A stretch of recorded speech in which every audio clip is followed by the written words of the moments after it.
Halo, selamat sejahtera kepada semua pelajar dan juga kepada rekan-rekan yang bersama-sama di dalam Subjek Kelas. Nah, hari ini saya akan kongsikan bersama-sama dengan para pelajar soalan-soalan yang berkaitan dengan jawaban fakta di dalam pendidikan moral SPM KSSM. Jadi jangan kemana-mana, teruskan bersama-sama. Mari kita belajar dan berusaha untuk melakukan yang terbaik dan mendapatkan E di dalam peperiksaan SPM pendidikan moral nanti. Check it out.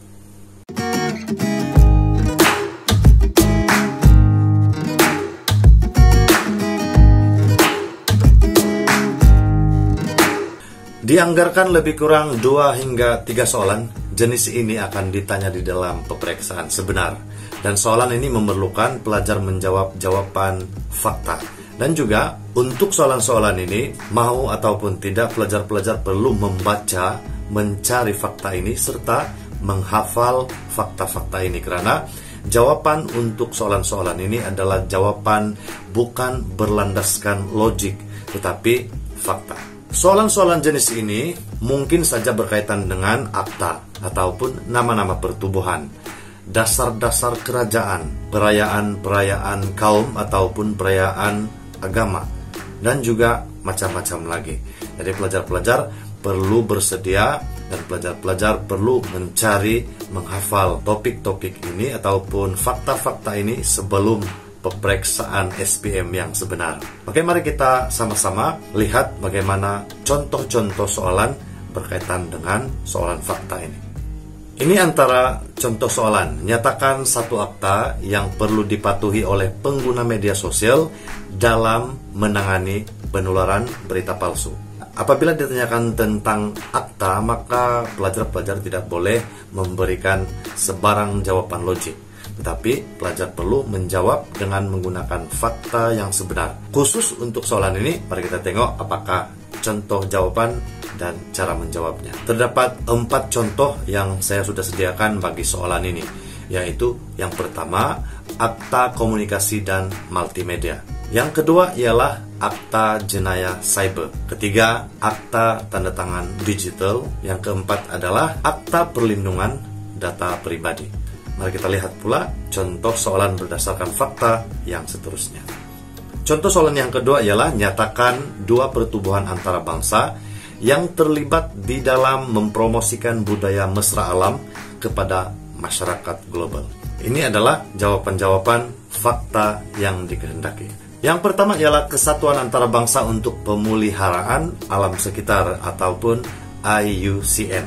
Yang kedua, Greenpeace. Dan yang ketiga ialah WWF ataupun Tabung Alam Sedunia. Kalau ada lagi jawaban-jawaban berkaitan dengan soalan ini yang adik-adik tahu, bolehlah tuliskan di ruangan komen. Mari kita lihat pula apakah contoh soalan yang seterusnya. Nah, ini biasanya akan ditanya dan salah satu soalan yang menjadi favorite saya jika disoal di dalam peperiksaan yang sebenar ialah berkaitan dengan perayaan. Karena saya percaya pelajar-pelajar telah mempunyai pengetahuan khusus berkaitan dengan perayaan-perayaan yang disambut oleh kaum-kaum yang ada di Malaysia. Oleh itu, saya percaya bahwa soalan ini adalah soalan yang lebih senang. Berikan perayaan yang disambut oleh kaum-kaum berikut. Yang pertama, kaum Iban. Yang kedua, Punjabi. Dan yang ketiga, kaum India. Berikut merupakan contoh-contoh jawaban. Yang pertama, kaum Iban, Gawai Dayak, Gawai Antu, Gawai Batu. Dan saya percaya kalau pelajar-pelajar boleh menulis perayaan Gawai, maka jawaban kamu juga boleh diterima dan diberikan markah. Kaum India, Deepavali dan Thaipusam. Manakala kaum Punjabi pula ialah Hari Vesaki. Bagaimana pula dengan kaum-kaum yang lain? Saya percaya jawaban-jawaban itu sudah ada di dalam kepala dan juga telah dihafal oleh para pelajar.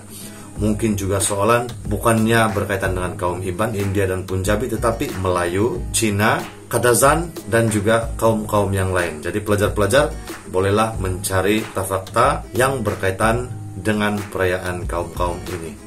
Untuk persediaan bagi soalan-soalan seperti ini, saya juga ingin mengajak para pelajar untuk mencari fakta-fakta lain, termasuklah berkaitan dengan adat resam perkawinan, adat resam kelahiran anak, dan sebagainya. Jadi, itu adalah persediaan-persediaan yang mungkin perlu dilakukan ataupun dibuat oleh para pelajar. Mari kita lihat pula soalan yang seterusnya. Kemungkinan terdapat soalan yang akan memperlihatkan para pelajar logo sesuatu pertubuhan. Oke, ini adalah antara contohnya. Pertubuhan antara bangsa X ditubuhkan di San Francisco, California pada 24 Oktober 1945 selepas Perang Dunia Kedua.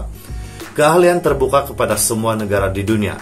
Malaysia menyertai pertubuhan ini pada tahun 1957 selepas mendapat kemerdekaan. Soalannya ialah nyatakan pertubuhan antara bangsa X. Yang menjadi kekangan di sini ialah jika pelajar tidak pernah melihat, tidak pernah mengetahui tentang logo ini, maka saya percaya pelajar tidak akan dapat menjawab soalan yang seperti ini. Maka sangat penting untuk pelajar peka bagi mencari jawaban-jawaban ataupun mencari logo-logo yang ada di dalam pertubuhan-pertubuhan yang disertai oleh negara kita Malaysia.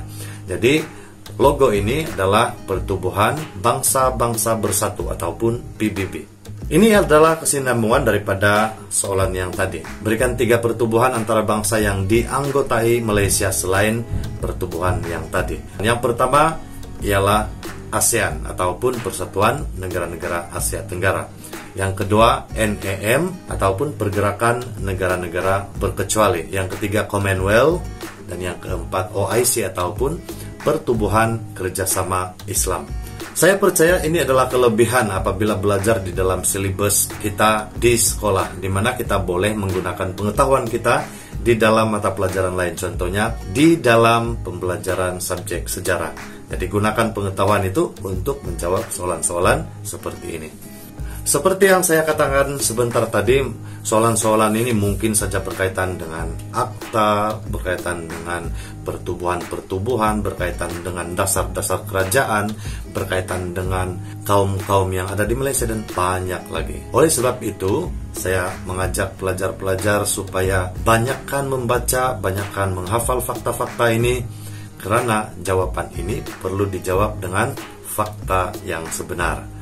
Itu saja perkongsian saya untuk hari ini. Terima kasih sekali lagi karena bersama-sama di dalam Sejeklas. Sejeklas bukan sekadar buku teks. Jangan pernah berhenti untuk mengejar cita-cita dan mengejar kejayaan. Carilah ilmu selalu karena pandemik bukan penghalang. Kuncinya adalah usaha dan doa. Jumpa lagi pada masa akan datang. Bye-bye.